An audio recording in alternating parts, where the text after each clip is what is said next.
በብልጽግና ዘንድ እንግዲህ ከሚነሱ ነገሮች አንደኛው የክረምቱን መምጣት ተያይዞ በርካታ ውጥረቶች ያሉ መሆኑ ነው። ሁለት ሀገራት በተለይ ደግሞ በሚቀጥሉት ወራቶች ውስጥ በከፍተኛ ደረጃ ይፈተናሉ የሚባሉ ሁለት ሀገራት አሉ። አንደኛው ሀገር ከሜይ 15 በኋላ በተለይ ሶማሊያ ላይ ያለው ሁኔታ የሶማሊያ መንግስት ተርም ማብቃቱን ተከትሎ እንግዲህ ፕሬዚደንቱ አራዝም ያለው ምርጫውን ነው የሚሉት በአንድ ዓመት እንግዲህ እንዲራዘም ኮንስቲቱሽናል ማንዴታቸው የፕሬዚደንሻል ማንዴታቸውን ተጠቅመው በተወሰነ መንገድ ምርጫውን ወደ አንድ ዓመት ለማራዘም እና ይሄው የምርጫውንም ሂደት ከዚህ በፊት የነበረውን የሶማሊያ ምርጫ የድምፅ አሰጣጥ ሁኔታ ቀይረው ዋን ማን ዋን ቮት የሚል አይነት ስርዓት ፈጥረው ምርጫውንም በአንድ ዓመት አራዘም ያለው ነው የሚሉት።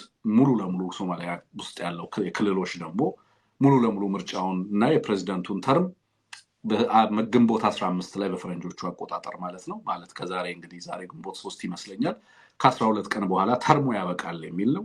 ይሄም በቀጠናው ላይ ከፍተኛ ውጥረት ፈጥሯል። ኖት ኦንሊ ዛት በአካባቢው ላይ እንደምታውቁት በጣም በርካታ የሽብር እንደዚሁም ደግሞ በርካታ ጥፋቶች የሚፈጸሙበት አካባቢ ነው። በተለይ ደግሞ ለማሪታይም ትሬድ እዛ አካባቢ ላይ ያለው ፓይረሲ ወይንም ደግሞ የድንበር የባህር ላይ ውንብድና በከፍተኛ ደረጃ የሚስፋፋበት አካባቢ ነው።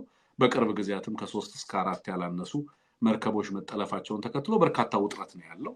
በአንድ በኩል የሶማሊያ መንግስት ከክልሎቹ ጋር የገባበት ውጥረት አለ። ሀገሪቱ አጠቃላይ የገጠማት ኮንስቲቱሽናል ክራይሲስ ምን ይዞ እንደሚመጣ በቀጠናው ላይ በከባድ ስጋት እየታየ ያለ ጉዳይ ነው። አንድ ሁለተኛው በተመሳሳይ በዚሁ ግንቦት ወር ምናልባትም ከተወሰኑ 20 ምናምን ቀናት በኋላ በኢትዮጵያ ውስጥ አገዛዙ ምርጫ ያካሂዳለው የሚል በተመሳሳይ ልክ ሶማሊያ ላይ ያለው አገዛዝ አራዝማለው ነው የሚለው የኮንስቲቱሽናል ማንዴቱን ወይንም ደግሞ የኮንስቲቱሽናል ክራይሲስ ገጥሞናል ነው የሚሉት ክልሉ ላይ ያሉት ቀድሞ የነበሩ ፕሬዚዳንቶችም ጭምር አብቅቷል ተርምህ ስለዚህ እንድትለቅ እያሉ ነው። የጎሳ መሪዎችም ከፍተኛ ጫና እያደረጉ ነው።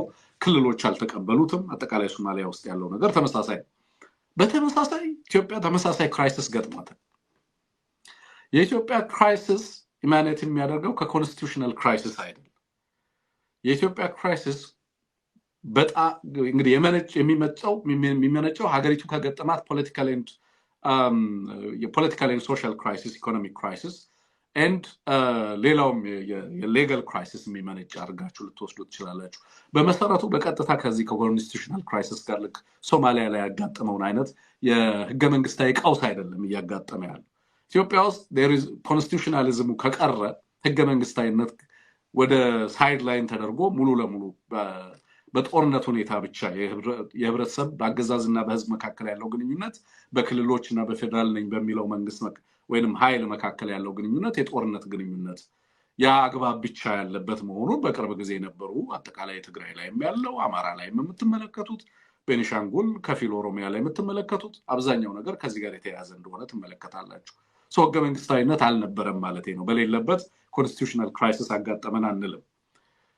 ኢትዮጵያ ውስጥ ኮንስቲቱሽናል ክራይሲሱ የሚያጋጥመው ከጁን 1 በኋላ ኢትዮጵያ ውስጥ ቅቡልነት ያለው መንግስት አይኖርም። ምክንያቱም ሀገሪቱ የምታካሄደው ኢሌክሽን ክሬዲብል ፖለቲካል ፕሮሰስ አይደለም።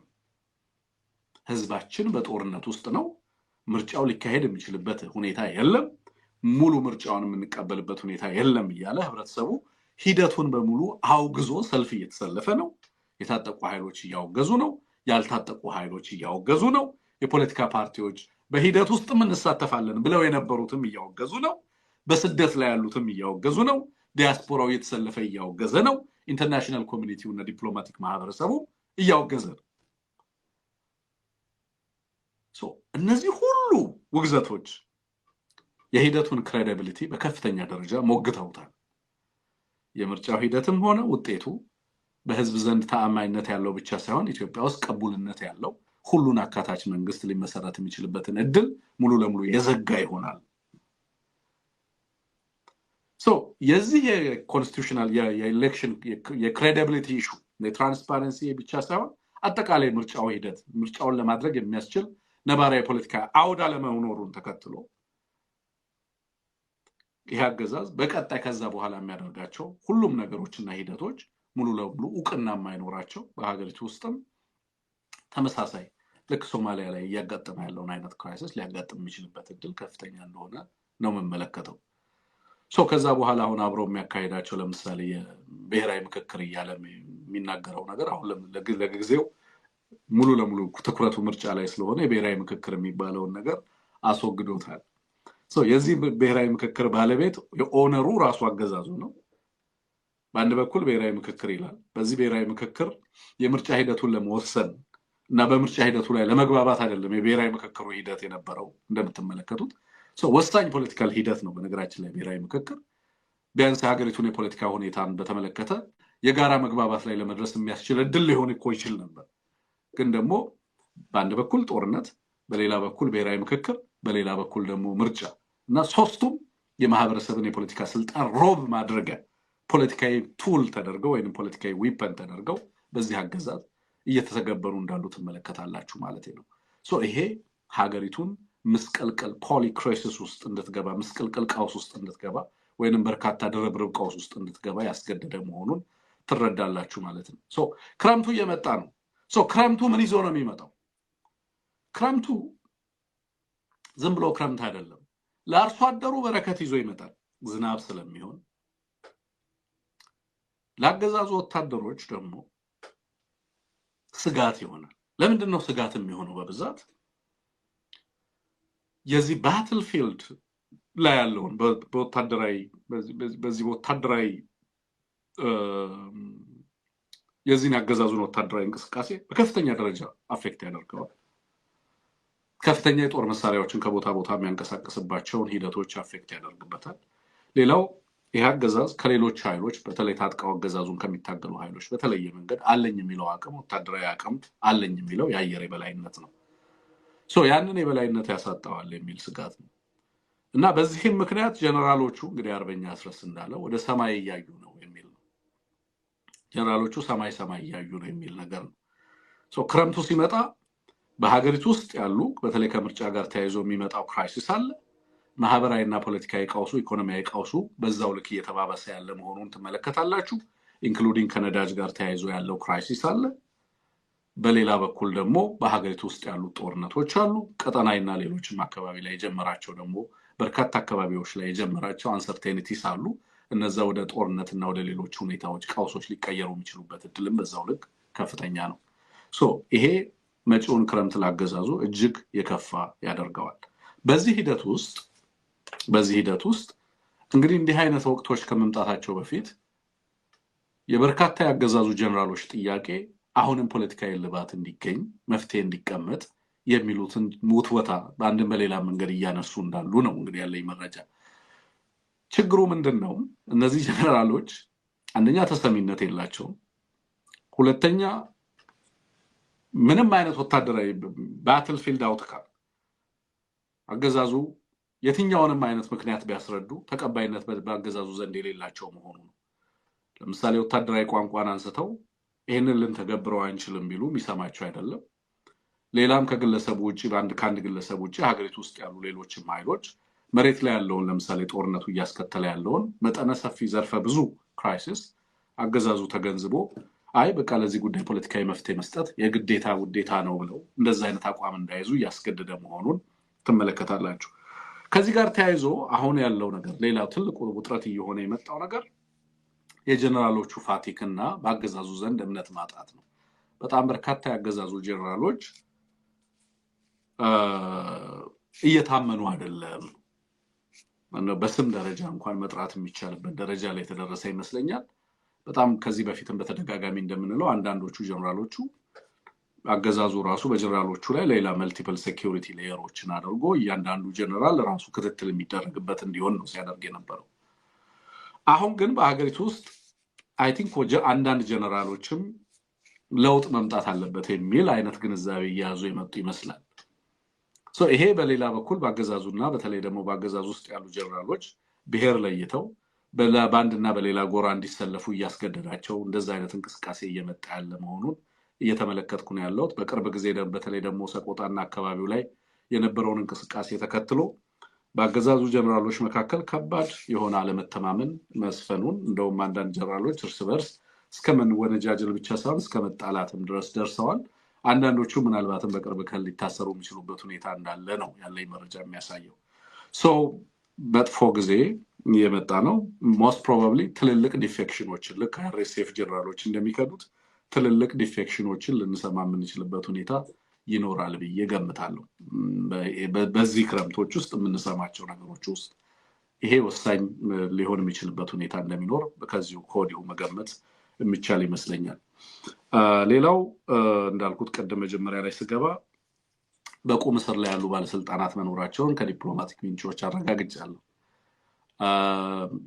ከነዚህ ጀነራሎች ውስጥ በተለይ ደግሞ የአማራ ክልል ከፍተኛ አመራር የነበሩ ምክትል ጠቅላይ ሚኒስትሩ የነበሩባቸው ወቅት ላይ በስልጣን ላይ ነበሩ ይልቃል ከፍያለን ጨምሮ ሌሎች በርካታ የአማራ ክልል ባለስልጣናት ከዚህ በፊት በለውጥ ሂደት ውስጥ ሚና የነበራቸውም ከዝቅተኛ እስከ መካከለኛ ከመካከለኛ እስከ ከፍተኛ ደረጃ በአዲስ አበባ በተለያየ አካባቢ ላይ ያሉ ጀነራሎች በቁም እስር ላይ መሆናቸው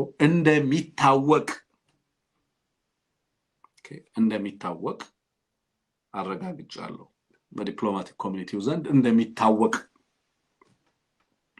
አንዳንዶቹ ለመውጣትም ሆነ ለመግባት የነዚህ ሳይቶላን ፍቃድ የሚጠይቁ መሆናቸውን ሰምቻለሁ።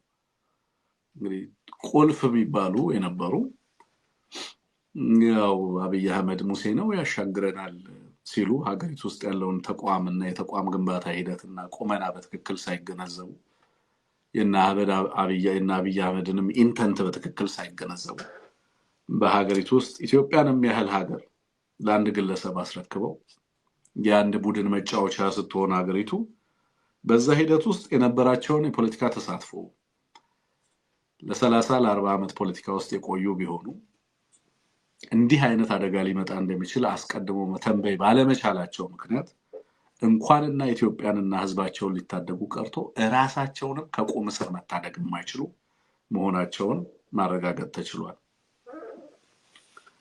they cannot even አሁን ሀገር ለቀው ወይ ለተለያየ ምክንያት ከሀገር መውጣት የማይችሉበት ሁኔታ የዛ የእንጦጦ ኦብዘርቫቶሪ ወይ ሌላ ጊዜ ደግሞ የሳይንስ አካዳሚ ዋና ጉባኤ ዋና መርማሪ ወይ ዋና ፕሬዚዳንት እየተባሉ አሉ ለመባል ብቻ አንዳንድ ጉባኤ ላይ ይዘዋቸው ወዲና ወዲያ ይላሉ። የሆነ ግድብ ሲመረቅ ወር የሆነ ነገር ውጥረት የመጣ መስሎ ሲሰማ አማራዎችም እኮ አሉ ከጎናችን ለማለት ያህል ብቅ ያደርጓቸዋል። ግን ሰዎቹ መናገርም ሆነ ሚዲያ ፊት መቅረብ አይችሉም። በሀገሪቱ ውስጥ ያለውን ሁኔታ ላይ ኮመንትን ማድረግ አይችሉም። አስተያየት መስጠት አይችሉም። በከፍተኛ ጥበቃ በከፍተኛ አፈና ውስጥ እንዳሉ መረዳት ትችላላችሁ። ለረጅም ጊዜ እንግዲህ ከአደባባይ ጠፍቶ ከነበሩት ውስጥ አንደኛው በቅርቡ የተመለከትኩት ደመቀ መኮንንን ነው። የሳይንስ አካዳሚ ነው የሚባል ከዚህ ስፔስ ሳይንስ አካዳሚ ጋር ተያይዞ ተፈራ ምናምን የሚጣሉበትን ብአዴኖችን እና አብይ አህመድ እንትን ለማድረግ የሚጠቀሙበት ተቋማት ናቸው። እነዚህ ተቋማት ልክ ስትመታ ስትወረወር የምትሄድባቸው ተቋማቶች ናቸውና እንደ ሪሳይክል ቢን ነው ቆጥራቸው። ወደ እንደነዛ አይነት ቦታዎች ላይ ነው የሚወረውሯቸው። ከዛ ቦታ ላይ እንደዛ አይነት ጉባኤ ላይ ሰሞኑን መታየቱን ተመልክቻለሁ። ከዛ ውጪ አብዛኞቹ አመራሮች የት እንዳሉ በምን አይነት ሁኔታ ውስጥ እንዳሉ የዲፕሎማቲክ ማህበረሰቡ እንደሚያውቅ ግን ደግሞ አገዛዙ በይፋም በምንም መንገድ እነሱም ያሉበትን ሁኔታ ለህዝብ ማያሳውቁበት ሁኔታ እንዳለ በግልጽ ትመለከታላችሁ ማለት ነው። ይሄ ሌላ አስገራሚ ነገር ነው።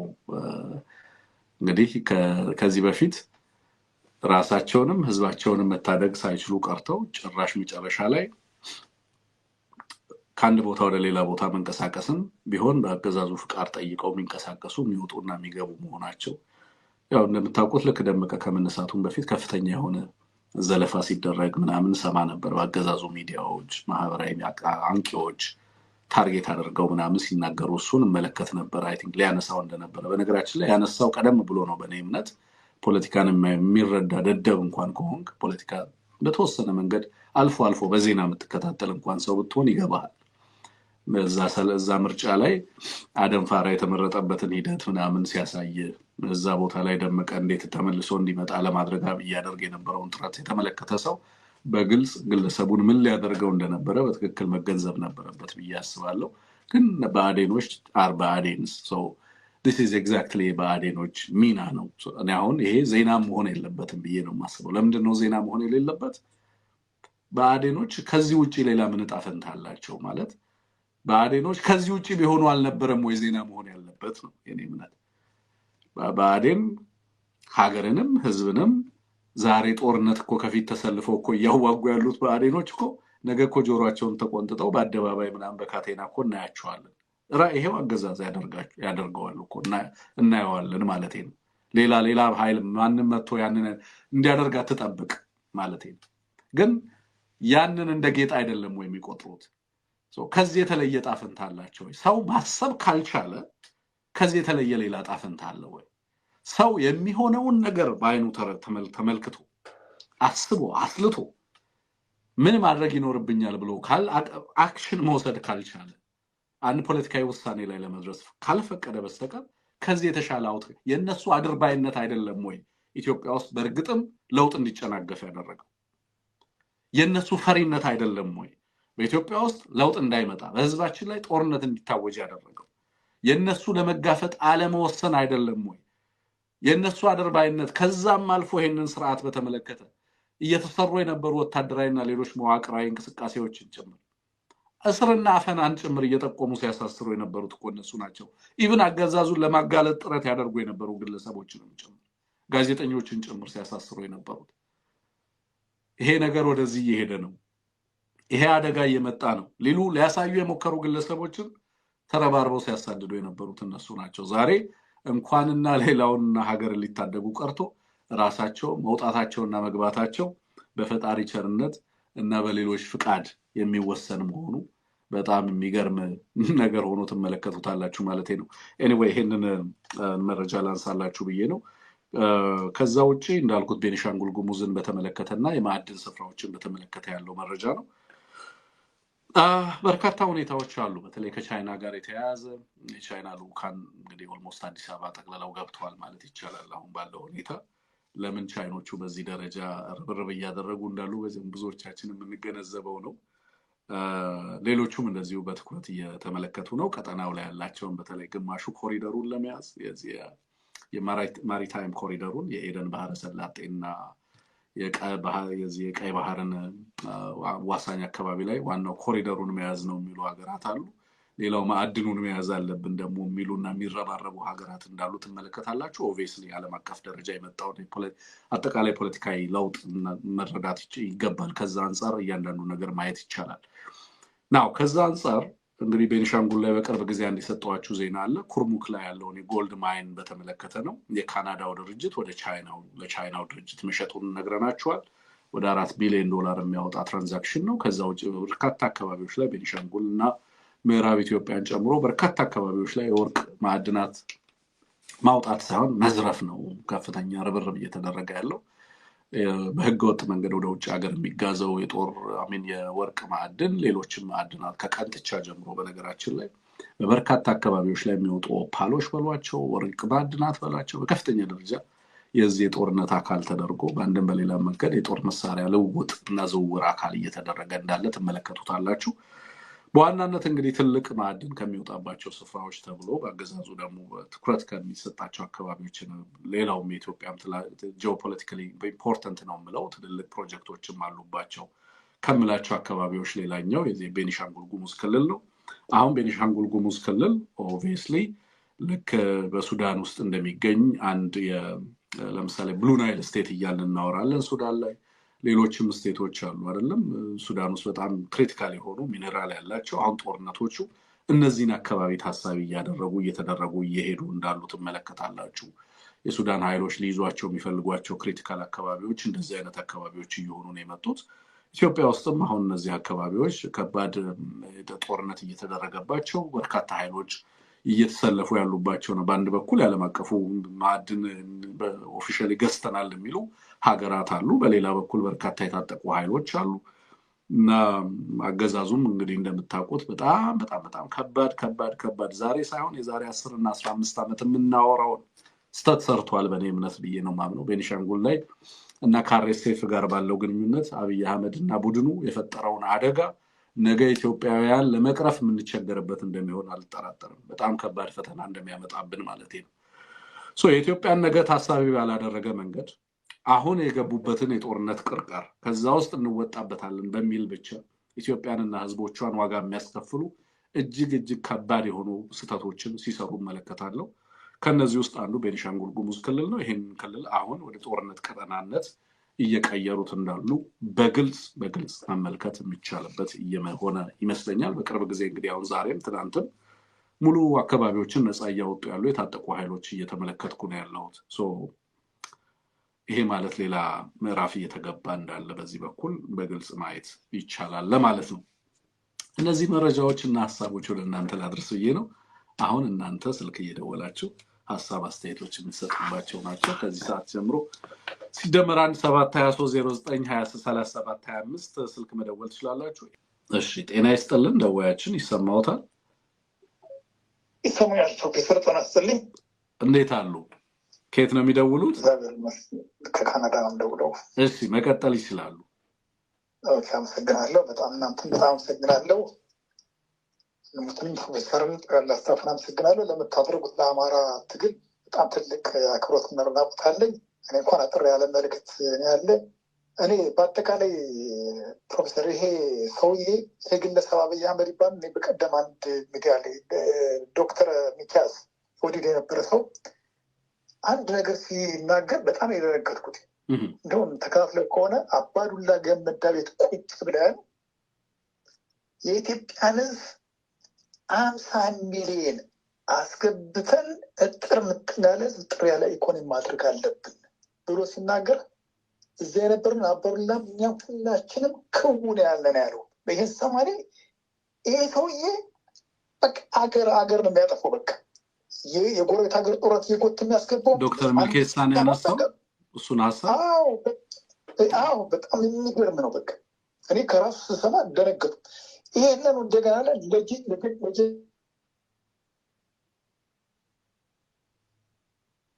ድምፅ ወጣ። አሁን አሉ ተቋርጠው ነበር።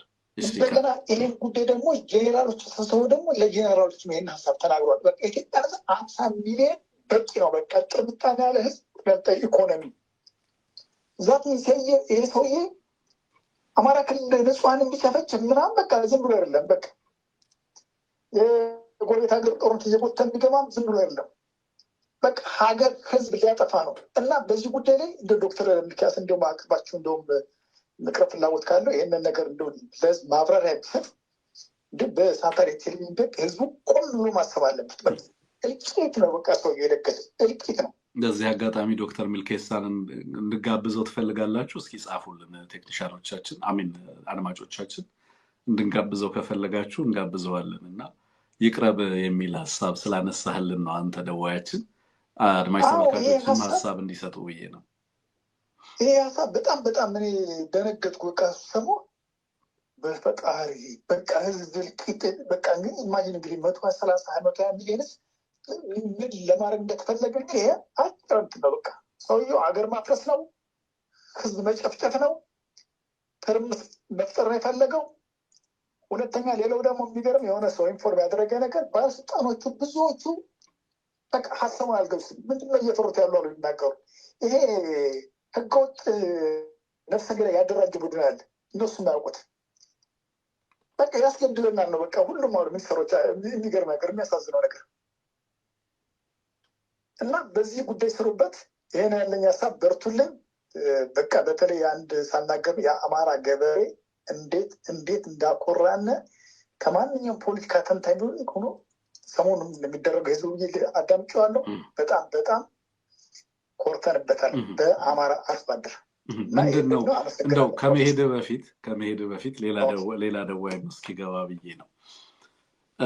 ከአርሶ አደሮቹ ንግግሮች ምንድን ነው የተረዳኸው? ምንድን ነው የገባህ? የአማራ አርሶ አደር በውይይቱ ከተነሱ ሀሳቦች ስትራይክ ያደረገ ነገር ምንድን ነው የተረዳው? አጠቃላይ ከህዝባዊ ውይይቱ አርሶ አደር አሁን የተረዳው ምንድን ነው? ትግሉ ገብቶታል። ህሉና ለመዳን ከልጆቹ ጋር ቆሟል፣ ከወንድሞቹ ቆሟል። አማራው ትግሉ ገብቷል። እዚህ አገዛዝ ጋር ተፋቷል። በቃ አለቀ።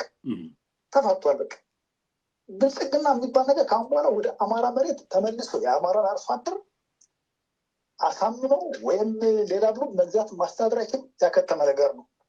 የህሊና ንቃቱ የፖለቲ እንዴ የምንገናኝበት የነበረው በማዳበሪያ ነበረ። ይሄን የለም ተቋረጠ። ሌላ ግብት የለንም ማለት በልማት በምናም በኩል የለም። በቃ ግዛዝ በቃ ከጥፋቱ ፈረስ የቆመ ፈረስ የሚገኙ ናቸው አለ። ፈረስ እንግዲህ ኢማጂን እንግዲህ አምኖች በሌሉበት ከብትና ፈረስ የሚገሉ ናቸው። ከእነዚህ ጋር እንድደሩም ብለን ካሁን በኋላ አይደለም ብቻ የማይታሰብ ነገር ነው። በቃ እና ተፋቷል። በቃ እና ብዙዎቹ ገበሬዎች የሚናገሩት ነገር ስለ የፋኖ ልጆቻቸው ጋር ወንድሞቻቸው፣ ሽማግሌዎች፣ ወጣቶች የሚናገሩ ነገር የሚገርም ነው። እየተካሄደ ያለው የህዝብ ውይይት በጣም ያኮራል።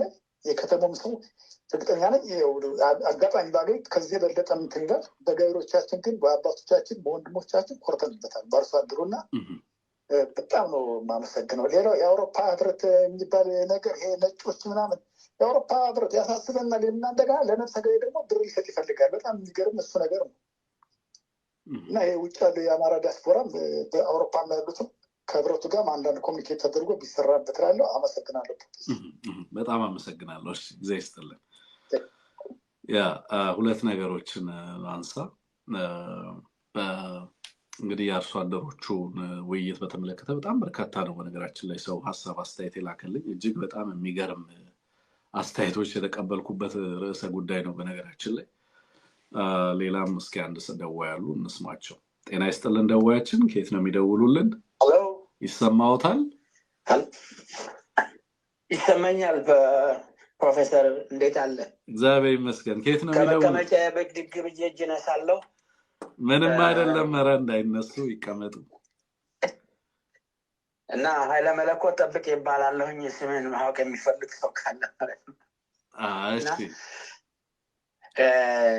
ምናልባት ቅድም ወንድማችን ከካናዳ የደወሉት በሰጡት አስተያየት ላይ ጨምሬ ለመስጠት ያህል ነው። እሺ፣ ምንድነው መሰለህ ሰውየው ምናልባት አንተ በምርምር የምታገኘው ሊሆን ይችላል።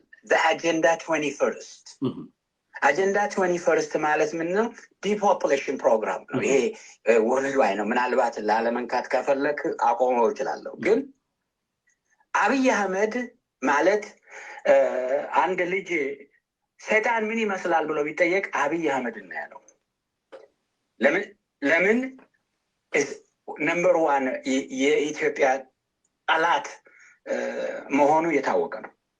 ለአማራው ብቻ ብለን እኛ ብንወስደውም የመጀመሪያው እሱ በዚህ ንድፈ ሀሳብ ተሞርቶ የአማራውን ህብረተሰብ ወይም ደግሞ አማራ የሚባለውን ዘር በተቀደደለት ጎዳና ሄዶ ለ153 ዓመት ጥናት የተደረገበትን ግኝት ያንን ለመፈጸም ነው።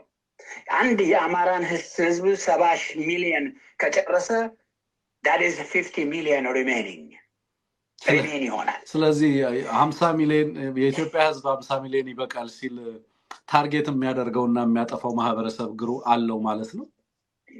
ኤግዛክትሊ that is አማራ እና ይሄ በንድፈ ሀሳብ ደረጃ ተቀምጦ እንትን የሰጠው ነው። እኔ ሂንት ልሰጥህ እችላለሁ። ደውልልዎታለሁ በሌሎች ጉዳዮች ላይ ማለቴ ነው። ለፐብሊክ ማናውላቸው እኔም ራሴ የማውቃቸው በርካታ ጉዳዮች ስላሉ ከዚህ ጋር ማለቴ ነው። እና ግን ዋናው ሀሳቡን ማንሳት ሆነው ከተነሳው ሀሳብ ጋር ማገናኘት ሆነው ማለቴ ነው። ይቀጥሉ። እሺ። እና ስለዚህ በአማራ ላይ የሚደረገው እልቆ መሳፍርት የሌለው ጄኖሳይድ የሚፈጽመው አብይ አህመድ ይኸውልህ በወያኔ ስርዓት እስቲ ዝም ብለህ አንተም በነበርክበትና ባለፍከው እድሜ ውስጥ ስታየው ትሬንዱን ተመልከቱት። የኛ የአማራው ህብረተሰብ ዛሬም ጅብ እየበላው ቂጡን አይ ይጨርሰኝ እያለ የሚቀመጠውን እሱ መቀስቀስ ነው። እና ለእናንተ የምሰጣችሁ ወንድሞቼ ምንድን ነው መሰለህ? ግጠም ባላገር የሚለውን አጥብቃችሁ ያዙልኝ። አንሙት ክንዴ አንተ ይሄን አጥብቃችሁ ከያዛችሁልን በጣም አድርጎ የጀመርነው ግብ ይመታል ብዬ አስባለሁ። ተስፋም አለኝ። ይሄንን ስርዓት ወድቆ አይቼ ከአንድ ቀን በኋላ የሰው ልጅ ህይወት እልፈት በእግዚአብሔር ቢጣራ እኔ ቅርም አይለኝም። ይገርም ነው። ለምን ብትል ለምን ያልከኝ እንደሆነ የሰው ልጅ በቁሙ ዘልዝለው ሰቅለዋል፣ እንዳይበላ አድርገዋል፣ እንዳይጠጣ አድርገዋል፣ መንገድ እንዳያልፍ አድርገዋል።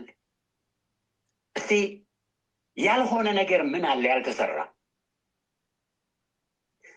አንተም ታውቃለህ፣ ማንኛቸውም ህብረተሰብ ያደርጋል። ግን ዛሬም ለሱ አገልጋይ ጭራቸውን እንደ ውሻ እየሸጎጡ እያውለበለቡ የሚሮጡ የአማራ ተወላጅ የሆነ በእውነት ነው የምልህ፣ ወላድ በድባብ ትሂድ፣ የአማራ እናት በድባብ ትሂድ። ወላዶች ይመጣሉ፣ ጀግኖች ይኖሩናል። እንደና አበበ አረጋይ፣ እንደና አለማየሁ ጎሹ፣ እንደ ቴዎድሮስ፣ እንደ በላይ ዘለቀ፣ እንደ ገላውዲዮስ፣ እንደ ንልብነ ድንግል ሌሎችንም ነገርናቸው ጠርተናቸውን ለማናደርገው የአማራ ህብረተሰብ ለዚህ ኢትዮጵያ ለምትባል ሀገር ያላበረከተው እስቲ እንቁጠር። በታሪክም ይሁን በምርምርም ይሁን በምንም ይሁን ይምጡና ይጠይቁን። እነዚህ የኦሮሞ ልሂቃን በለው የማንኛቸውም አይነት ልሂቃን ይምጡና እስኪ ያላደረገው አማራ ያላደረገው ነገር ለዛች ሀገር ይምጣና ይዘርዘር። ገዛንም ለሚሉ ሰዎች አማራ አሁን ትርክቱ አማራ የተባለ ህብረተሰብ ይህንን በሙሉ ገዝቶታል ነው ያሉት። ለምሳሌ ልንገርህ፣ የአኖሌ ጡት ሐውልት ሲቆም በ5 ሚሊዮን ነበር የኢትዮጵያ ህዝብ በምኒልክ ጊዜ። እኔ በተወለድኩበት ጊዜ እንኳ 25 ሚሊዮን ነው። ወንድሜ ትንግርቱ 25 ሚሊዮን ነው። that means 1963 ማለት ነው። 63 64 50 ሚሊዮን ደርሷል በዛን ጊዜ። ግን እኔ በተወለድኩበት 1949 25 ሚሊዮን ነው። ልክ እንግዲህ እድሜውን ቁጠረው፣ አስላው። ይሄ ነው የኢትዮጵያ ህዝብ። የሐሰት ትርክቶች አሉ ነው የሚሉት። መቶ ለመቶ የሐሰት ትርክቶች። እነዛ ትርክቶች ዛሬ ደግሞ የፖለቲካና የመንግስታዊ አቋም የመንግስታዊ ፖሊሲ አቅጣጫዎች ሆነው በአንድ ህዝብ ላይ ጥፋት እንዲፈጸም አስችለዋል ነው እያሉ ያሉት። መታረቅ ያለባቸው። በጣም ነው የማመሰግነው ጋሽ ኃይለመለኮት። እንግዲህ ሌላም ጊዜ ደውሉልን፣ ጊዜ ያክብርልን። በጣም አመሰግናለሁ። እናንተም እንግዲህ አንዳንድ ጊዜ ያረጃ አይጠቅም እንዳትሉ። ኧረ በፍጹም ኧረ በፍጹም። እሺ ደህና ሁኑልኝ። ያ በጣም በርካታ ነገር ነው ያነሱት። ሌሎች ደዋዮችም ሲመጡ እንግዲህ እድል እንሰጣለን። ዶክተር ምልኬሳ እንዲቀርብ ጠይቃችኋል። በዚህ አጋጣሚ እንግዲህ ዶክተር ምልኬሳ ፕሮግራሙን እያየህ ከሆነ እኛ ልናቀርብህ ዝግጁ ነን፣ ፈቃደኝነትን ከገለጽክልን ማለት ነው። እንግዲህ እንሞክራለን። በጣም በርካታ ሰዎች ግን እንዲቀርብ ይቅረብ እባካችሁ አቅርቦት እያላችሁ ነው። አይ ቲንክ የሬሌ ሚንሰላት ከቀረበ እንግዲህ በርካታ ለአገዛዙ ከባድ ነው የሚሆነው። አይነው እዚህ ላይ እንደሚቆምሩ ጋምብል እንደሚያደርጉ አውቃለሁ። ይሄ ለነሱ ከባድ ብሎ ነው የሚሆነው፣ ግን እንሞክራለን እንደዛ ለማድረግ። ጤና ይስጥልን ደዋያችን። ከየት ነው የሚደውሉልን? ይሰማዎታል? እሺ፣ ከየት ነው የሚደውሉት?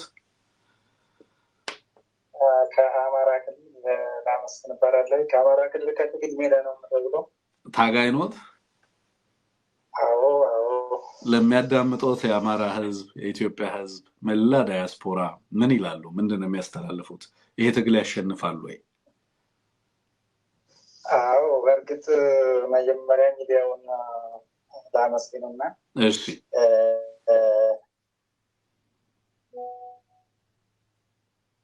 ይቀጥሉ። ይሰማል። የሚዲያ ችን ፕሮፌሰር እንዲሁም መጋቤ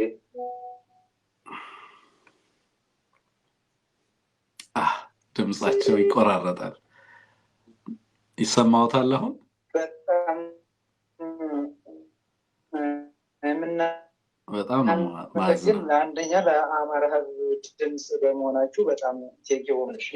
እየተሰማኝ እሺ ይቀጥሉ። አሁን ይሰማል። ይቀጥሉ። ይሰማል? አሁን ይሰማል። ይቀጥሉ።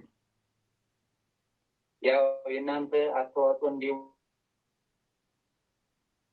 የዲያስፖራ ጋር ከሚካከረው በላይ የእናንተ አስተዋጽኦ በጣም ከምንም በላይ ነው። እንዲሁም ይህ ትግል የአማራ ትግል ለሁሉም የሁሉም ዲያስፖራዎች ሁሉንም ነገር ተቋረጠ። በጣም በዚህ አጋጣሚ አንድ ነገር ላንሳ። መቋረጡን ተከትሎ በቀደም ጀነራል ታደሰ ወረደ ቀርቦ የሪዮት ላይ አንድ ቃለ መጠይቅ ሲያደርግ ተመልክታችኋል ብዬ አስባለሁ። እኔም ሰምቼዋለሁ ቃለ መጠይቁን እና በተደጋጋሚ ስልካቸው ድሮፕ ያደርግ ነበር የጀነራሉ ስልክ። በተደጋጋሚ ወንድማችን እየሰማህን ከሆነ ከትግል ሜዳ አሁን የደወልክልን ድምፅ ሪከርድ አድርገህ ቮይስ ላክልና ቴክኒሻናችን ያጫውትልናል። እንደዛ ካደረግ አጫውተዋለሁ። ኔትወርኩ በጣም መጥፎ እንደሆነ ስለምረዳ ነው። ይሄንን ያነሳሁት ለምንድን ነው? ይሄ አሁን ከትግል ሜዳ ከአማራ ክልል ነው የደወለው ጀነራሉ። የክልሉ ፕሬዚደንት ኢንትሪም አድሚኒስትሬተሩ አንድ ሚዲያ ላይ ቀርበው ቃለመጠይቅ ለመስጠት 12 ጊዜ ያላነሰ ስልካቸው ድሮፕ ያደርግ ነበር። ጀነራል ታደሰን አይታችሁ ከሆነ have you asked why ጠይቃችኋል? ለምንድን ነው? ከዚህ በፊት ጌታቸውም ከትግራይ ሆኖ ቃለመጠይቅ ሲያደርግ ሌሎችም ሰዎች ቃለመጠይቅ ሲያደርጉ ከትግራይም ከአማራም ለምንድን ነው ስልኩ ድሮፕ የሚያደርገው የሚለውን ጠይቃችሁ ታውቃላችሁ? እንግዲያውስ እኔ ልንገራችሁ። ኢትዮጵያ ውስጥ እጅግ በጣም ደካማ የኢንተርኔት አገልግሎት ሽፋን ያላቸው ሁለት ክልሎች ትግራይና አማራ ናቸው። ኮሚኒኬሽን ብላክአውት ያለባቸው ክልሎች አሁን አይደለም ከጦርነቱ በፊት ነው ማቀው ነኝ። ኢትዮጵያ ውስጥ ሌሎች ክልሎች ላይ ኢንተርኔት is completely different ሌሎች ክልሎች ላይ። እነዚህ ሁለት ክልሎች ላይ ግን ስልክ ማውራት አትችሉም። ስልክ ደውለው ማውራት 1 ደቂቃ ማውራት አይቻልም። የክልሉ ፕሬዚደንት በሚዲያ ቀርበው ቃለ መጠይቅ ለማድረግ የሚያስችል ሽፋን አልነበራቸው ፕሬዚደንቱ።